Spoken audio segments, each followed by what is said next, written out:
In today's video, I'll teach you how to select English language in Duolingo app.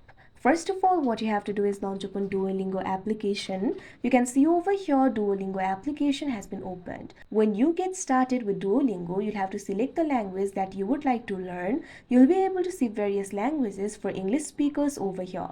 For the English speakers, only the option for intermediate English is available. That means you'll not be able to find the option for basic English. This is because you're using the English version of Duolingo and it assumes that you already know English. So if you want to learn basic English, for that what you have to do is scroll down.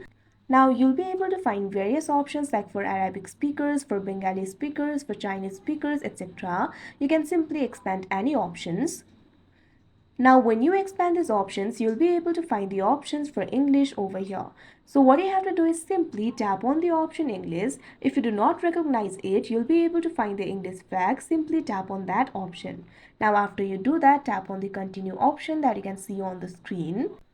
Now you can see over here, this will change the app's interface to the language that you actually speak. For me, it's Bengali. You'll be able to see the language that you speak over here. Simply tap on this option change. Now after you do that, the interface will be loaded in that particular language. Select the option for English and simply continue with the course. So like this, you'll be able to select the English language and you'll be able to learn it in Duolingo. So that is how you select English language in Duolingo. I hope you found this video helpful. Thank you for watching.